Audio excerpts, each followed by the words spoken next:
আসসালামু আলাইকুম। আপনারা অনেকে লোহার মধ্যে মরিচা পড়তে দেখেছেন, এবং এই লোহার মরিচাটা পরিষ্কার করতে কিন্তু বিভিন্ন রকম ঘষা মাজা করতে হয়, বিভিন্ন কেমিক্যাল পদার্থ দিয়ে এই লোহার মরিচাটাকে পরিষ্কার করতে হয়। আমাদের ব্রেইনেও কিন্তু এরকম মরিচা পড়ে, যেটাকে ইনফ্লামেশন বলা হয়, যার কারণে আমাদের স্মৃতিশক্তি কমে যায়, ব্রেইনটা ঠিকমতো কাজ করতে পারে না। এই গাজরের মধ্যে একটা উপাদান আছে, নাম তার লুটিওলিন। এই লুটিওলিন আমাদের ব্রেইনের যে ইনফ্লামেশন বা মরিচা সেটাকে পরিষ্কার করে, আপনার ব্রেইনটাকে সতেজ অ্যাক্টিভ করে। গাজরের মধ্যে আছে বিটা ক্যারোটিন, যেটা আপনি খাওয়ার পরে আপনার বডি এটাকে ভিটামিন এ তে কনভার্ট করবে, অর্থাৎ আপনার চোখের হেলথ এটাকে অনেক স্ট্রং করে, রাতকানা রোগ হওয়া থেকে আপনাকে রক্ষা করবে। দেখা যায় আমাদের বয়স হলে অনেকেরই চোখে ঠিকমতো দেখতে পাই না, এটা ইনশাল্লাহ হবে না নিয়মিত যদি আপনি গাজর খেতে পারি। সবসময় তো আপনি গাজর চাইলেও পাবেন না, এই শীতকালে কিন্তু গাজর পাবেন, দয়া করে একটা করে খাবেন।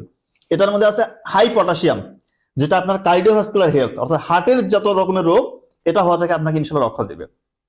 গাজর এটা উচ্চ ফাইবার, যেটা খেলে দেখবেন আপনার ডাইজেশনটা ঠিক হবে। যাদের দীর্ঘদিনের কনস্টিপেশন বা পায়খানা কষা, এটা ইনশাল্লাহ আপনি দেখবেন যে গাজর খাওয়ার কারণে আপনার পায়খানাটা স্মুথলি হচ্ছে।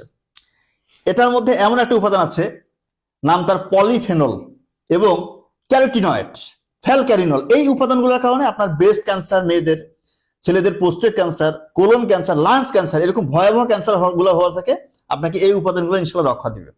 তার মানে অসংখ্য বেনিফিট আছে এই গাজরে, মানে এটার, এবং অ্যান্টি অক্সিডেন্টে ভরা। আমরা জানি যে অ্যান্টি অক্সিডেন্ট যে খাবারের মধ্যে থাকে সেটা আমাদের ব্রেইনের জন্য ভালো হয়, আমাদের স্কিনের জন্য ভালো হয়, এবং সর্বোপরি আমাদেরকে অনেক বেশি রোগ প্রতিরোধ ক্ষমতা দেয়। তার মানে এত বেশি বেনিফিট আমরা এই একটা খাবার থেকে পাবো।